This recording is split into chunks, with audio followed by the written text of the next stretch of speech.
The doctor was fighting to save my daughter in the emergency room. Outside, her mother-in-law said coldly, "She deserves it." I was about to answer her when my daughter's best friend walked up and said, "Do you want me to tell the whole hospital the real reason your daughter-in-law had the accident?" The entire hallway went silent. "I'm glad you're here. If you're watching this video, hit like, subscribe to the channel, and tell me in the comments where you're listening to my revenge story from. I want to know how far it has reached. I'm sitting in my little house on the outskirts of the city with a yellowish dying light reflecting on the already faded walls. Tonight I'm alone, silently folding each sweater for Emily, my daughter. She called me yesterday with her little girl voice complaining that it was cold, and her coat was just a thin piece of fabric. I smiled, imagining Emily's face when she gets these sweaters. She would probably hug me suddenly, just like when she was little. The wall clock ticked, marking 10:45 at night. I had just sat down in my old armchair to take a sip of hot tea, feeling the warmth spread in the palm of my hand. Suddenly, the landline phone rang sharp and cold, cutting through the silence. I jumped, put down the cup, and my heart started beating a mile a minute. Who could be calling at this hour? Nobody calls this late, unless it's bad news. I picked up the phone with a hoarse voice. "Hello?" On the other side of the line, a woman's voice, hurried and trembling. "Are you Emily's mother?" "I'm Teresa, a nurse at St. Philip's Hospital. Your daughter is in the ER. You need to come immediately. She just had a car accident." I felt like my world was collapsing. An accident. My Emily. No, it couldn't be. She had just called me yesterday, laughing, saying she would come visit me this weekend.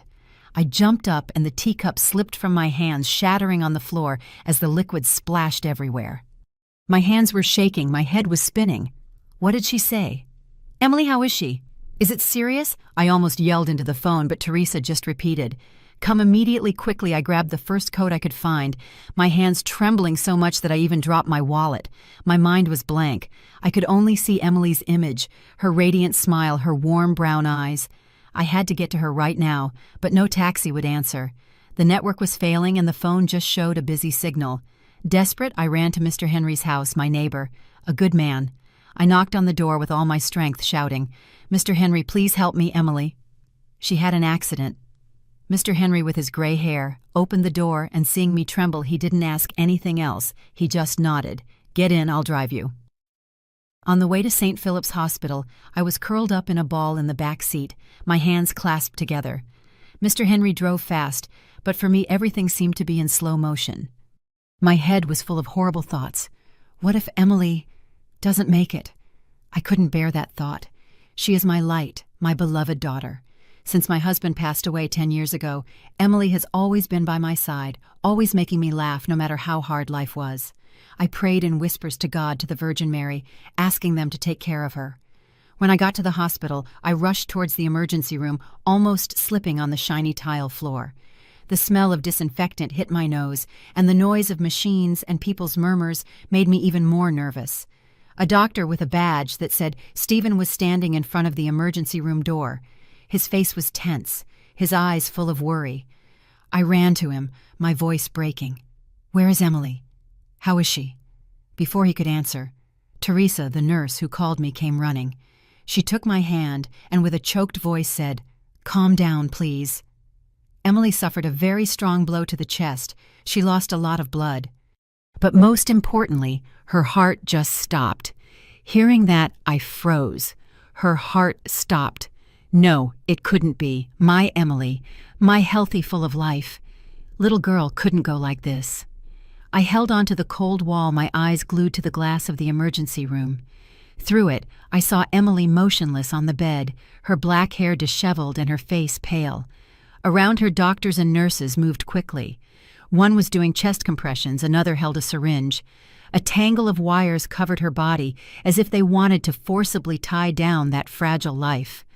I wanted to scream, to run and hug her, but my feet were nailed to the floor. I could only stand there with tears streaming down my cheeks, whispering, "Emily, sweetie, don't leave me." The minutes passed like centuries. I didn't dare to blink, fearing that if I looked away, Emily would disappear. Suddenly, the heart monitor let out a soft beep, then another, and then it became more constant. Stephen turned around and shouted, his voice full of hope, "We have a pulse!" I felt like I was pulled out of an abyss. Emily's heart was beating again. My little girl was still alive. I fell to my knees in the hallway, crying my eyes out, thanking heaven and earth. My tears were no longer of pain, but of a joy mixed with the fear that hadn't yet left. I was sitting on one of those hard, cold plastic chairs in the hallway of St. Philip's Hospital. The cold white light from the ceiling made me shiver. A young nurse with her hair in a high bun came over and carefully placed a thin blanket over my shoulders. "Save your strength, ma'am," she said in a soft voice. "We're doing a CT scan, and we're going to monitor her pressure for a few more hours. Have some hot tea." She handed me a styrofoam cup. The warmth felt good in my hands, but my heart was still frozen.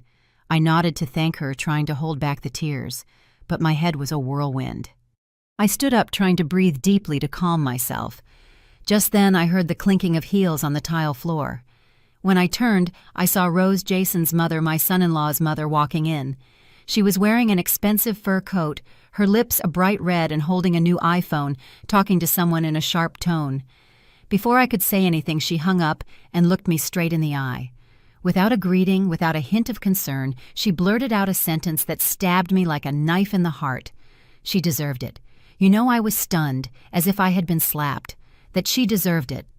My daughter, the girl I love more than my own life, was in an emergency room, and this woman dared to say that. I clenched my fists, trying to contain the rage boiling inside me. I was in a hospital. I couldn't make a scene. But before I could answer her, another voice was heard, calm but sharp. "So you want me to tell the whole hospital the real reason your daughter-in-law had the accident?" I turned around and saw Natalie, Emily's best friend. She was wearing a denim jacket, her hair loose to her shoulders, and a look full of determination. Rose froze, her red lips pursed. Natalie didn't wait for her to respond. She took out her phone and played a video. "Watch this," she said, her voice as cold as ice. I moved closer, my heart pounding. On the screen, I saw Jason, my son-in-law, in the middle of a lavish party. Around him was his mother, the very same Rose, along with Jason's sister and brother, the entire Miller family. They were toasting with wine glasses, laughing out loud. A man, his face red from alcohol, shouted, "Cheers to Jason and the baby! The Millers are finally getting an heir!" I was stunned, as if someone had punched me in the stomach. "What? What baby?" I blurted out, my voice trembling. Natalie sighed and looked at me with deep sadness. "It's his mistress's child," she said, lowering her voice. "A friend of mine recorded this video at the party today. She knows the Millers. They invited her. I sent it to Emily this afternoon." I just stood there, my head spinning. Emily received this video and then drove there, right? I looked at Natalie, trying to keep my voice from breaking. "Did she? What did she tell you?" Natalie nodded, her eyes red. "She asked me for the party's address. I guess she planned to go confront them." My whole body began to tremble, as if an electric current was running through me. So Emily, my daughter, saw that video. She found out Jason was cheating on her. She found out his whole family was celebrating another woman's baby. That shock probably made her lose control of the wheel. I put my hand to my chest, feeling my own heart stop. My Emily, my strong and cheerful girl, but also so fragile. I imagined her sitting at the wheel, tears streaming down her face, her hands trembling, trying to get to that place to demand an explanation. And then the accident happened. I was just recovering when Rose spoke again, her voice full of contempt. "If she couldn't keep her husband, she has to face the consequences. In my family, we don't want weak women, and to top it off, sterile ones." That sentence was the last straw. I took a step towards her, ready to scream in her face to tell her that Emily was not a piece of merchandise for her to judge. But Natalie was faster and stopped me with her hand. She stared at Rose and with a clear, firm voice said, "So you want me to make this video public so everyone knows how proud the Millers are that their son is cheating on his wife?" The hallway fell into a dead silence. A few nurses nearby stopped talking and turned to look at us. A doctor passing by also stopped, curious. Rose turned pale, pursed her lips, and her eyes darted from side to side. She muttered something I didn't understand, something like "bunch of trash," and turned to leave, the clicking of her heels echoing down the hall. Natalie took my hand and whispered to me, "Don't pay them any mind. I'm not going to let them take advantage of Emily anymore." I sank into the chair, feeling as if the whole world was crushing me. but for the first time in my life I saw a ray of light. Emily was no longer alone. Natalie, that girl who I thought was just another one of my daughter's friends, turned out to be the person willing to defend her. And I, her 68-year-old mother, couldn't just stand by and watch things happen. Minutes later, I was sitting on a cold stone bench in the hospital garden under the yellowish light of a lamppost that stretched my shadow on the ground. Natalie brought me here to get away from the curious glances of the nurses and relatives in the hallway. The night was cool, and I wrapped the old shawl I was wearing tighter, while my hands still clung to the cup of hot tea that Nurse Teresa had given me. The heat from the cup was nothing compared to the cold that gripped my heart. Natalie sat next to me in silence and played the video on her phone again. "Watch it again," she said in a low but firm voice, as if she wanted me to face the truth once more. The video was short, less than 2 minutes, but every image, every sound was like a stab in the soul. Jason, my son-in-law, standing in a flawless white shirt, raising a glass of wine with a radiant smile. Next to him, a young girl with a slightly bulging belly, clearly pregnant. The people around her called her Lucy with excited voices. Rose was right beside them, smiling from ear to ear, and even turned to shout in her shrill voice, "A grandson for the Millers! This time he's the real deal!" The sound of clinking glasses and laughter echoed as if they were celebrating a victory. I watched the screen with a knot in my heart, them celebrating while my Emily was in an emergency room fighting for her life every second. Natalie leaned into my ear and whispered, "See? They planned this party on purpose without Emily finding out. My friend told me they even told each other not to let Emily know anything." I couldn't take my eyes off the screen, where Jason, the same young man who used to call me Mommy in a sweet voice, was hugging Lucy by the shoulders, smiling as if nothing was wrong. I remembered the early days when Emily introduced him to me, telling me with such excitement that he had promised to love and protect her for life. I believed him. I thought that young man would be a support for my daughter. And now there he was next to another woman, while my daughter almost lost her life from the blow his own family had dealt her. I clenched my fists so hard that my nails dug into my palms until they almost bled, but I felt no pain. The real pain was in my heart, where every stab of betrayal felt stronger and stronger. "Emily, what time did she get this video?" I asked with a hoarse voice, almost breathless. Natalie checked her phone, opening the messages. "At 12:19 in the afternoon," she replied, her eyes red. After that, Emily wrote to me to ask for the restaurant's address. I sent it to her right away, but she never answered back. I did the math in my head. The accident happened around 1 in the afternoon, according to what Nurse Teresa told me. That meant that Emily, right after seeing the video, got in her car and drove straight to the party. I imagined her in the car, tears streaming down her face, her hands trembling on the steering wheel, her mind flooded with the pain of betrayal. She probably thought about how she was going to confront Jason Rose, all that family celebrating the Miller's grandchild without her. Just thinking about it felt like I was suffocating. Natalie gently touched my shoulder, her voice trembling. "Ma'am, this isn't just infidelity. It's a plan. They want to get Emily out of the Miller family." I looked up at her. Natalie's gaze was firm, but also full of pain. "My friend told me," she continued, "that Rose has never liked Emily because she hasn't given them a child yet. They wanted Jason to have another wife, one who could give them a grandchild. Lucy was Rose's choice." Natalie's words were like pouring gasoline on the fire burning inside me. A plan. They had planned to get my daughter out of Jason's life as if Emily were an object that was no longer useful, something unworthy. I remembered the times Emily called me with a sad voice, telling me that Rose always compared her to Jason's friends, that she always criticized her for not knowing how to keep her husband. I would tell her, "Don't pay them any mind, daughter, just live your life well." But now I realized how foolish I had been. Living well is not enough. It's never enough when you're facing so much cruelty. "I understand now, Natalie," I said, my voice trembling but firm. "I'm not going to stand by and do nothing." I stood up and looked towards the hospital building where Emily was in intensive care. If my daughter couldn't speak, then I would speak for her. I returned to Emily's bedside, where the cold, white light of the intensive care unit seemed to freeze my heart. More than 3 hours had passed since the accident, but Jason hadn't shown up. Not a call, not a text, not a single sign that he cared his wife was between life and death. I took Emily's hand. It was icy, with only a very faint warmth in her little fingers. It reminded me that she was still here. I whispered to her even though I knew she couldn't hear me. "I'm here, Emily. Don't be afraid." But inside, the rage and pain grew like a tide about to sweep everything away. I heard the clicking of shoes in the hallway. It was Rose who had returned. She sat in a chair in the waiting room a few steps from me, but she didn't even look towards Emily's room.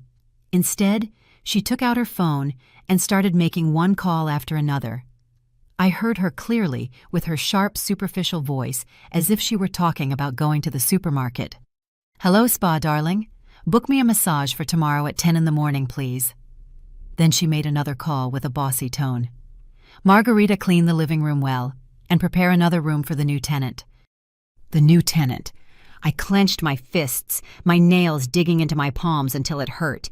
The new tenant was Lucy Jason's mistress, the one the whole Miller family was celebrating. I couldn't take it anymore.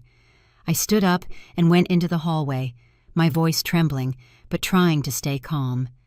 "Where is your son, Rose?" She didn't even look up, just waved her hand as if shooing away a fly. "Jason is busy. He can't always drop his business to come running." I stood there frozen as if I had been slapped. Busy. His wife was in an emergency room after her heart had stopped, and he was busy. I took a deep breath, trying to contain the fury that burned in my chest. "His wife is between life and death," I said, my voice as cold as ice. "And he's very happy with his mistress." "How can you say that?" Rose raised her head and looked at me as if I were crazy. Her eyes were cold, her red lips pursed, and then she let out a mocking little laugh. At least she knew how to give this family an air. "And you're Emily? She's a bundle of nerves who's good for nothing but causing trouble." That sentence was like a knife in my heart. My Emily, the daughter who had sacrificed so many years to be a good daughter-in-law, was a bundle of nerves. I turned my face away, trying to keep my hands from shaking. I wanted to scream at her to tell her that my Emily was worth more than the entire Miller family put together, but I knew it wasn't the time. I needed to save my strength to be with my daughter. Just then I heard other heels, this time sharper. Jessica Jason's sister entered with her husband dressed as if they were going to a party. She was wearing a tight Gucci dress, sparkling heels, and sunglasses, even though we were in a hospital hallway. Her husband, a short fat guy with a fake smile, was by her side checking his phone. They approached Rose and whispered, but loud enough for me to hear every word. "Is Emily still alive, Mom? If not, we should start preparing the asset paperwork." I stood there, my blood running cold. The asset paperwork. My daughter hadn't even woken up. She was still fighting to live, and they were already thinking about dividing up her things. This was the family Emily once called her in-laws. I felt the floor open up beneath my feet. Emily had dedicated her youth to loving Jason, to trying to fit into that family, putting up with the hints and contemptuous looks from Rose and Jessica. And now, while she lay motionless in a bed, they talked as if my daughter were just an obstacle to be removed from the path. Before I could react, a flower delivery man entered the hallway with a huge bouquet of red roses. He looked around and asked, "Family of Miss Emily?" I raised my hand, though I already had a bad feeling. He handed me the bouquet with a small card. I opened it and felt my heart stop as I read, "Hope you make it to the other side soon, Emily." The card was signed by Lucy. I looked at the flowers, then the card, feeling my world crumble. It wasn't just betrayal, it was cruelty. It was pure evil. Without a word, I borrowed some scissors from a nurse. In front of Rose and Jessica, I cut the card into tiny pieces and threw the entire bouquet into the trash can. The sound of the flowers falling was dry, like my heart breaking. Rose's eyes widened and she jumped up. "What are you doing? You'll pay for insulting my family." I looked her straight in the eye with a calm but sharp voice. "No, the ones who are going to pay are you for doing this to my daughter." I turned around and walked towards Emily's room, clutching Natalie's phone in my hand where that video was still saved. That night, I didn't go home. After what happened at the hospital, I couldn't leave Emily's side, not even to get a little sleep. I curled up in the hard plastic chair in the waiting room with the little blanket nurse Teresa gave me, which wasn't enough to ward off the cold I felt inside. The next morning, Natalie showed up. She brought me my purse, some personal items, and a hot tamale, whose corn smell reminded me of the days I used to make tamales for Emily when she was a little girl. "Eat something so you can get your strength up," Natalie said, her eyes full of concern. I nodded, but the bite got stuck in my throat. I wasn't hungry. I only wanted one thing: to see Emily wake up, smile, and call me Mom. At 7 in the morning, sharp Dr. Stephen came in. His voice was soft but serious. "Emily is stable for now, Linda. She can't wake up yet, but she has neurological reflexes. That's a good sign." Hearing him, I felt my eyes fill with tears. Stable. Those two words were like a small light in the midst of so much darkness. I stood up and went into the intensive care unit. Emily was there with a breathing tube in her mouth, her face pale but still beautiful like an angel's. I gently touched her cheek and whispered, "I know everything, sweetie. I'm not going to let them bury you in silence." I thought about the video Natalie showed me about Jason, about Rose, about Lucy, and especially about the man who was next to Lucy at the party. He seemed closer to her than Jason himself, and his look and smile were etched in my mind. When I first saw the video, I didn't pay much attention, but now that image was like a piece that didn't fit in my head. Something wasn't right. It wasn't just a betrayal. I took out my phone and texted Natalie. "The man who was next to the pregnant girl in the video, do you know who he is?" A few minutes later, Natalie sent me a close-up of the image with a message. "I'm not sure, but I think he's a friend of hers from college. His name is Joel."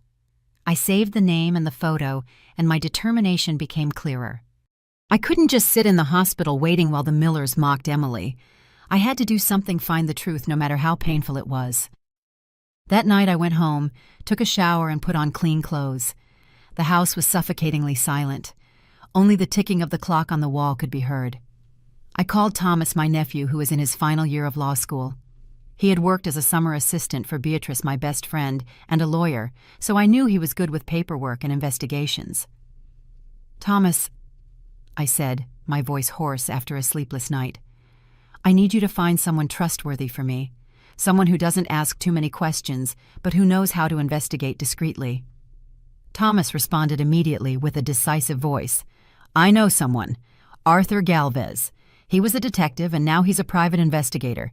He's an upright man, but a bit blunt." I nodded, though Thomas couldn't see me. "Perfect. Get me a meeting with him." The next morning, I met with Arthur in a bakery near my house. He was a man in his 50s with salt and pepper hair and a gaze as sharp as a knife. I put my phone on the table, showed him the video, and told him everything. Emily's accident, the party video, the cruel flowers from Lucy.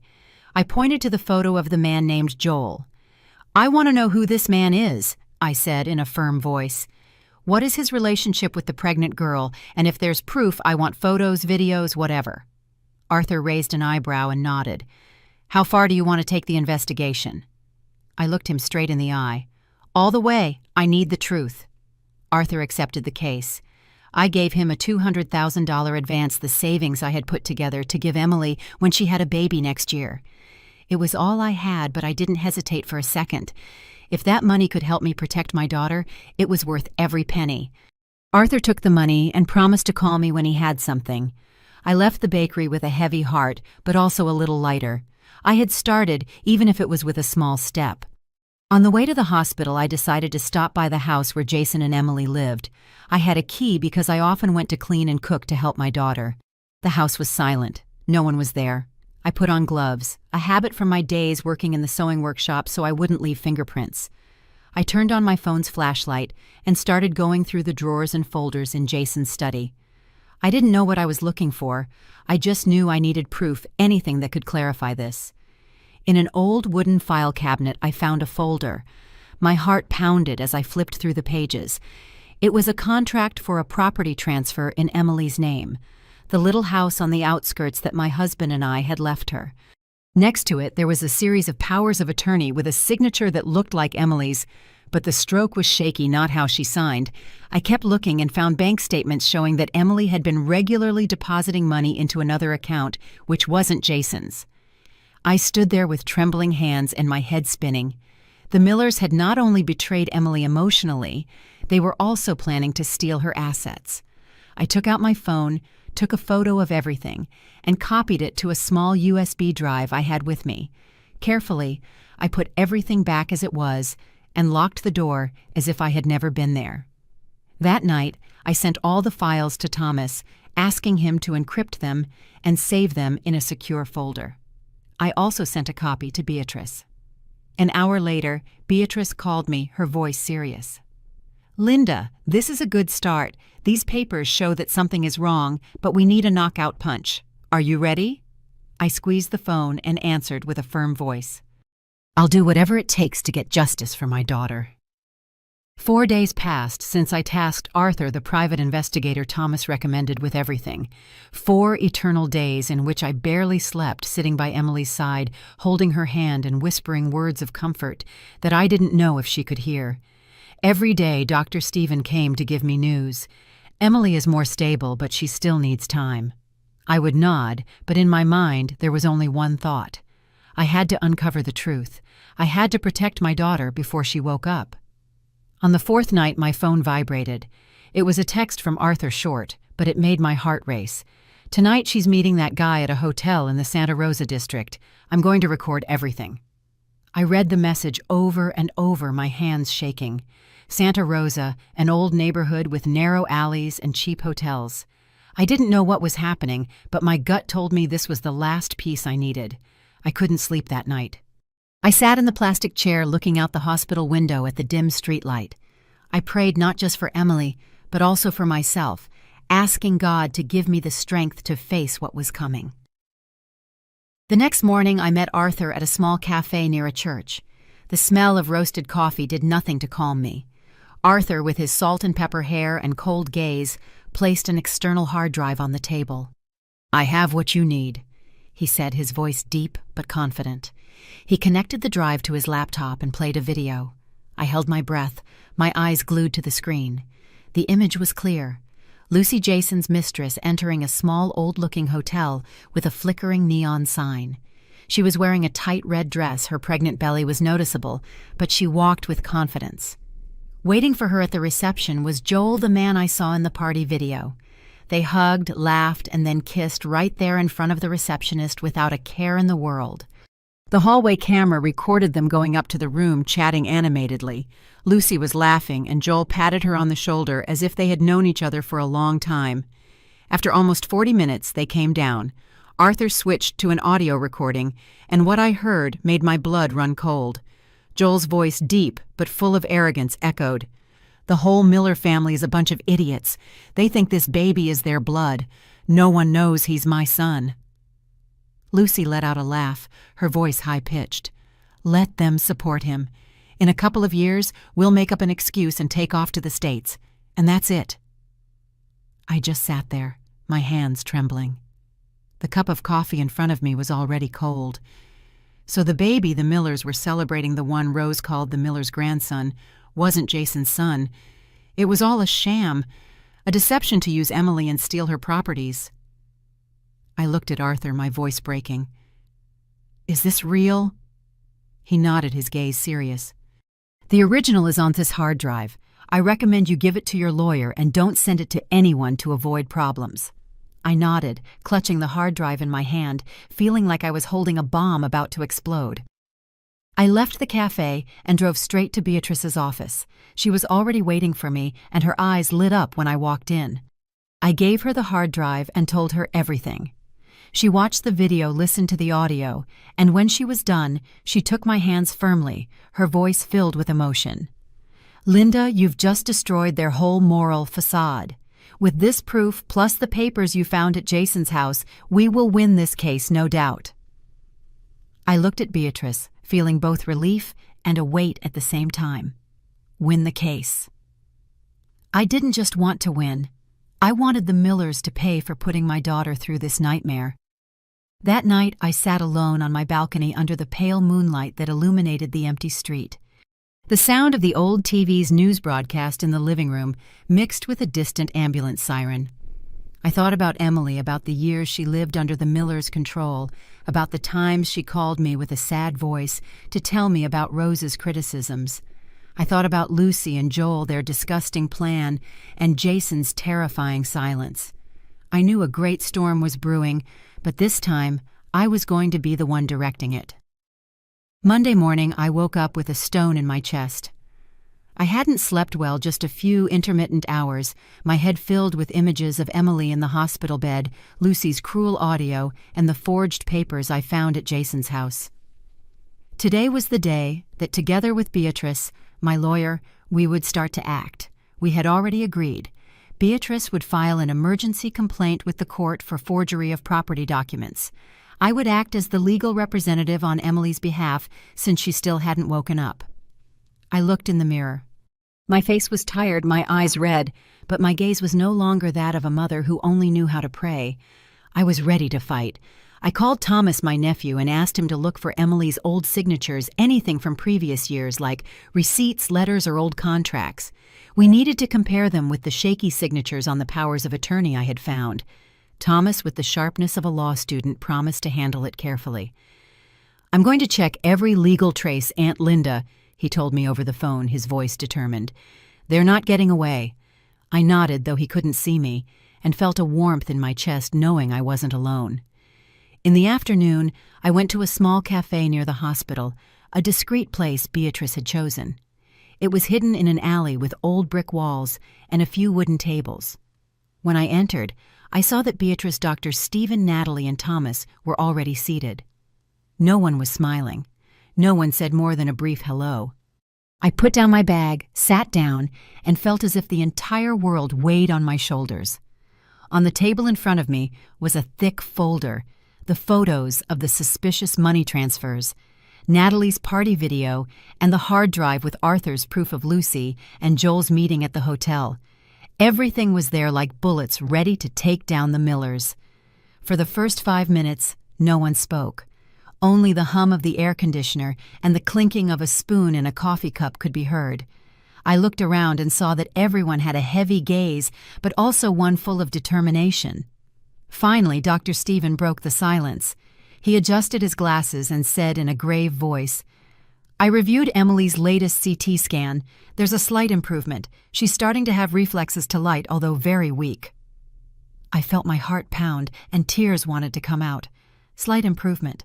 Just 2 words, but they were like a small flame in the darkness. "Thank you, doctor," I said, my voice choked. "Then I need everything to be ready for when my daughter wakes up, so she sees she's not alone." Natalie put her phone on the table. The screen lit up with a series of notifications. "These are 9 missed calls from Jason," she said with a mocking tone. "He started calling me last night after he found out that you, Linda, had sought a lawyer." She sighed and shook her head. "He's scared." I looked at the screen and saw Jason's name repeated over and over. 9 missed calls. Yes, he was scared. Scared that everything he and his family had hidden was about to come to light. I clenched my fists, my nails digging into my palms. Let him be afraid. I wasn't going to let him get away. Beatrice took out a sheet of paper with a handwritten action plan, each point as clear as a map. She pushed it towards me and said seriously, "We're going to do this. First, I'll file a lawsuit against Jason for adultery, document forgery, and misuse of Emily's assets. I'll also ask the court to immediately freeze their marital assets to prevent them from transferring anything. And finally, if necessary, we'll show the video of Lucy and Joel at the preliminary hearing." She looked at me with her sharp eyes. "Do you agree, Linda?" I nodded without hesitation. Beatrice gave me a stack of papers that needed my signature to authorize her. My hand trembled a little as I took the pen, but my gaze was firm. I signed each page feeling like I was laying each stone to build a wall to protect Emily. Each signature was a promise to my daughter. Mom is not going to let them hurt you anymore. When I finished, I gave the papers back to Beatrice and said, "Go ahead, I want them to pay." Thomas, sitting next to me, smiled slightly. He whispered to me with confidence, Aunt Linda this time. The Millers won't be able to deny it. Everything has traces, images, witnesses. I've already checked the powers of attorney. The signatures don't match Emily's old samples. With one more legal verification, they'll have no escape. I looked at Thomas and felt a warmth in my heart. This young man, only 22 years old, was by my side like a true partner. Then let's pull back the final curtain, I said with a lighter but determined voice, so the light can enter that nest of rats. 10 days after the meeting at the cafe, Beatrice informed me that the civil court had sent an emergency summons to Jason and the Miller family. The neighbors started whispering and the gossip spread like wildfire. They say Linda sued the entire Miller family. A lady from the fruit stand told me with curious eyes. I just nodded without responding. I didn't need the neighbors' gossip to give me strength. Every second sitting by Emily's side in the hospital, seeing her connected to a ventilator, was enough to be determined to go all the way. Beatrice advised me not to appear in public too soon to avoid the Millers' tricks, but I couldn't wait any longer. I wanted to confront Jason in the place where he felt safest, his company where Emily had been a project director, before they suspiciously forced her to resign. I wanted him to know that I was no longer the old lady who only cried and prayed. That morning, I put on a black long-sleeve blouse, my brown leather bag, put my hair up in a bun, and put on a little makeup to hide the wrinkles of exhaustion.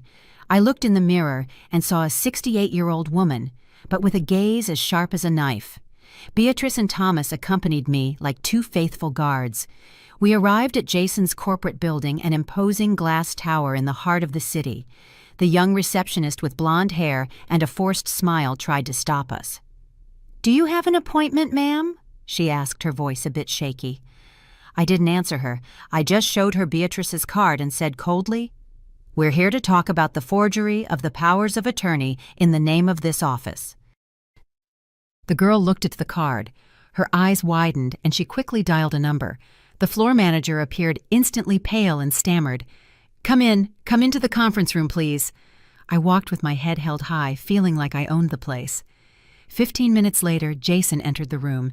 He was wearing a gray suit, but his face was distraught, his jaw tight, his hands in his pockets as if he wanted to hide his nervousness. He looked at me and forced a smile as if it were a joke. "What are you doing here? Emily hasn't even woken up, and you're already thinking about the paperwork." His tone made my blood boil, but I didn't answer him. I just gave Beatrice a signal, and she opened her briefcase, placing all the evidence on the glass table one by one. Natalie's party video, the hotel video of Lucy and Joel with the clear audio, the bank statements showing the diversion of Emily's money, and the forged contract in my daughter's name. Jason turned pale, his hands shaking as he reviewed the documents. Rose and Jessica, who were already in a corner of the room, couldn't hide their bewilderment. Rose pursed her lips, and Jessica avoided my gaze, clutching her Gucci bag. Beatrice spoke, her voice as sharp as a razor. "We're not here to ask for permission. We're here to inform you that Linda is Emily's legal representative, and that all these acts of forgery will be made public at the trial next week. You should start preparing." I looked Jason straight in the eye, my voice calm but full of strength. "My daughter is not dead. She's just waiting for the net of justice to close." He opened his mouth to say something, but no words came out. Rose behind him couldn't hold back anymore and intervened. "You're nobody in this matter. Do you think you can go against the Millers?" I turned to her, my gaze firm. "I am Emily's mother." I said each word like a nail in wood. "I stayed silent when you insulted her, when you stole her assets, when you celebrated the pregnant mistress, because I didn't know anything. But no one, not even an old woman like me, stays silent forever when the truth comes to light." No one in the room dared to respond. I stood up and left, leaving behind the bewilderment in that luxurious conference room. Beatrice and Thomas followed me in silence, but I felt their firmness. As I left the building, the bright sun hit my face, but I didn't feel warmth. I felt light, as if a great weight had been lifted from my shoulders. I had faced Jason the Millers, and I hadn't trembled. The next morning, when I arrived at the hospital to see Emily, my phone wouldn't stop vibrating. Natalie sent me a series of messages with links to online news. The first headline hit me: Mother-in-law's fury, 68-year-old woman exposes son-in-law's infidelity, $1 million fortune at risk of being frozen. I checked the articles and saw photos of me entering Jason's company along with details of the lawsuit. Someone had leaked the information, perhaps a company employee or someone who witnessed yesterday's confrontation. But I didn't care. The truth had begun to spread like light, dispelling the darkness. The morning of the trial, I stood in front of the city's Superior Courthouse, my heart pounding in my chest. The building, imposing with its cold white stone columns, was packed. Press media and even former friends of the Miller family were there whispering. I heard the murmurs. Did Linda really sue the entire Miller family? They say Emily almost died, right? I walked through the crowd with my head held high, ignoring the curious stares. Today, I was not just a 68-year-old mother. I was the voice of Emily, the one who was going to bring down the Millers' theater of lies. I sat in the plaintiff's row next to Beatrice and Thomas. Natalie was sitting behind with a cold, fixed gaze on the courtroom door. I clenched my fists, digging my nails into my palms to stay calm. When Jason entered, I almost didn't recognize him. He was wearing a dark blue suit and sunglasses, but his face was gaunt, his beard grown out as if he hadn't slept in days. Next to him were Rose and Jessica, both dressed more discreetly than usual, but unable to hide their nervousness. I looked at them no longer with rage, only with a cold determination. Today, they were going to see that Emily was not alone. The judge, Helen Roberts, a woman in her 50s, entered the room. She wore thin-framed glasses, and her expression was stern but fair.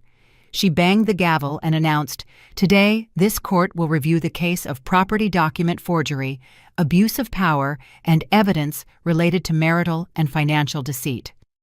Her voice echoed, silencing the room. I took a deep breath, feeling that everything I had done the sleepless nights, the search for papers, the confrontation at the company, had led me to this moment. Beatrice stood up, her voice soft but powerful. "Your Honor, I don't represent a simple client. I represent a young woman lying unconscious in an intensive care unit due to pressures that cannot be expressed in words. And today, her mother, Mrs. Linda Aguilar, will be the voice she cannot yet use." I felt my eyes fill with tears, but I held back my gaze fixed on Beatrice. She signaled to the court staff, and Natalie's party video was projected onto a large screen. The images of Jason, Rose, Jessica, and Joel appeared clearly, their laughter echoing Rose's voice shouting, "A grandson for the Millers!" When the video ended, the room fell silent. I turned to Rose, my voice calm but sharp. "You said my daughter deserved it while you were hiding this terrible truth." Jason's lawyer, a middle-aged man in an expensive suit, stood up to object. "This video could be manipulated, edited. We request that the court verify its authenticity." But Beatrice was unfazed. She presented a police forensics report along with the raw data extracted from the hotel camera, unedited. Then she played the audio of the conversation between Lucy and Joel. Joel's voice echoed cold and arrogant. "The whole Miller family is a bunch of idiots. They think this baby is their blood. No one knows he's my son." Lucy's laugh mixed in sharp as a knife. "Let them support him. In a couple of years we'll take off to the States, and that's it." Jason's face turned livid. He lowered his head, clutching the seat. Rose and Jessica looked at each other, terrified. The room was in a deathly silence. Only the agitated breathing of some could be heard. Beatrice continued, her voice growing sharper. "We also have the financial document statements from Miss Emily's account showing constant withdrawals to an unidentified account suspected to belong to Miss Lucy. And here," she said, holding up the signature analysis, "the power of attorney to transfer Miss Emily's properties was forged. The signature does not match the old samples." Judge Roberts adjusted her glasses and looked intently at Jason. "Was Miss Emily aware of these transfers?" I stood up, even though Beatrice signaled for me to calm down, but I couldn't stay silent. "Your Honor," I said, my voice trembling but firm, "my daughter only found out after receiving that video. She got in her car that night intending to go to the party to confront them and unfortunately had an accident on the way. That day, my daughter was clinically dead. but she is still alive because she has not yet been able to say her last word." The room fell completely silent. A reporter in the back row discreetly wiped away a tear. I looked around and saw in the eyes of strangers a look of compassion. I said no more. I just sat down and took Beatrice's hand. She squeezed it gently, as if telling me I had done well. Beatrice continued by requesting the court to immediately freeze all usurped assets related to Jason and Rose to protect Emily's rights. Judge Roberts nodded and declared, "The court approves the request for a temporary freeze. The public hearing will be held in 2 weeks." When the session ended, I stood up and left the courtroom. Before I left, I looked at Jason one last time. His head was down, not daring to look at me. "I once loved you like a son." I said, my voice low but clear, "But now you will pay for what you did." He didn't respond, just lowered his head further. Rose and Jessica rushed him out, but I knew they had no escape. A week after the first hearing, I was still sitting by Emily's bed, as I had every day for the past 3 weeks. The Sunday morning sun filtered through the blinds, illuminating my daughter's pale face. With a damp cloth, I gently cleaned her hands, just like I did when she was a little girl and had a fever. Her hands were cold, but I felt a faint warmth, like a reminder that she was still fighting. I whispered, "You have to be strong, Emily. Mom is here, I'm not leaving." As I cleaned her hand, I suddenly felt her fingers move slightly, as if trying to grasp my hand. I was startled, my heart pounded, and I called the nurse. "Teresa, come quick. Emily, she moved." 5 minutes later, Dr. Stephen came in. His face was serious, but his eyes lit up as he examined her. He put a hand on my shoulder and said softly, "Her natural reflexes have returned.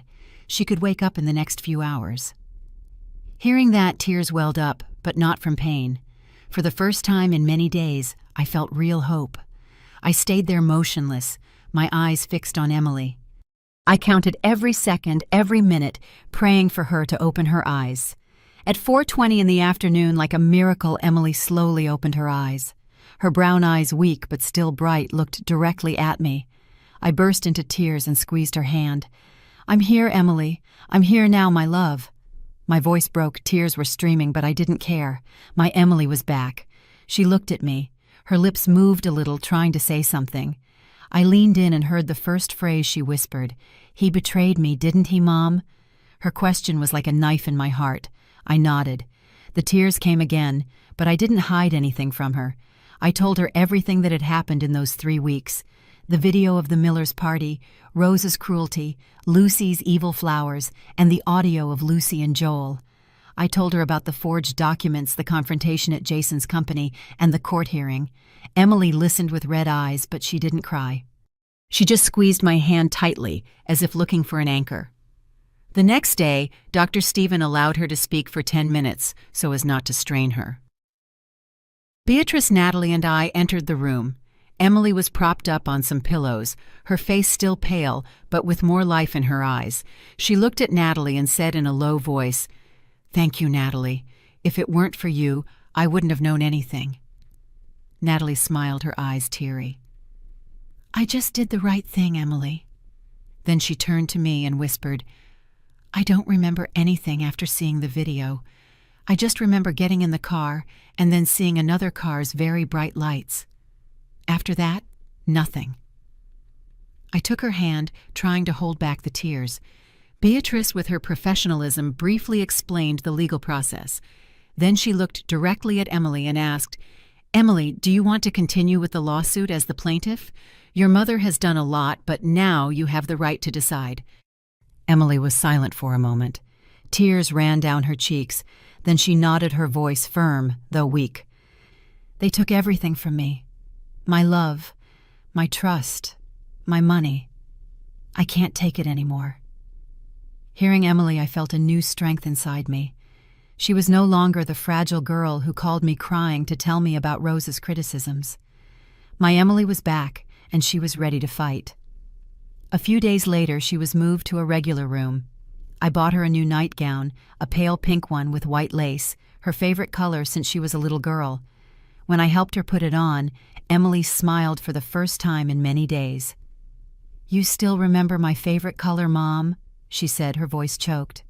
I hugged her and whispered, "I remember everything that has to do with you, Emily." Another week passed, and Emily was speaking more clearly.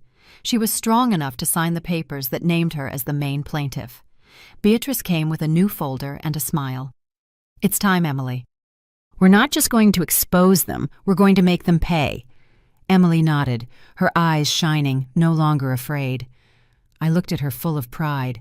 My little girl was back stronger than I ever imagined. Before I left, I suggested to Emily that she record a voice message to send to those who betrayed her. She took my hand, her voice trembling but clear. "I don't hate you for betraying me. I only regret ever calling you family." I felt my heart ache. Emily didn't hate them, but I knew it hurt. I turned on my phone and recorded her words, feeling it was a final declaration of war. I looked up at my daughter's serene face and whispered, "We have one hearing left, my love, but this time you won't be fighting alone." I left the room feeling light but determined. I thought about the years Emily lived under the Millers' control, about the times she tried to please them only to receive contempt. I thought about my own journey from being a mother who only prayed to becoming a woman who dared to confront a powerful family. I was 68 years old, but I had never felt so strong. Emily had woken up, and that was my greatest victory. I clenched my fists, looking ahead, knowing that the next trial would be where true justice would be served and where my daughter finally would raise her voice. The story you just heard has been modified in names and places to protect the identity of the people involved.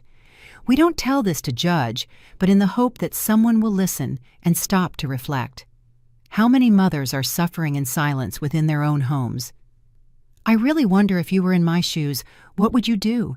Would you choose to remain silent to keep the peace? Or would you dare to face it all to reclaim your voice? I want to know your opinion, because every story is like a candle that can light someone else's path. God always blesses, and I am convinced that courage leads us to better days.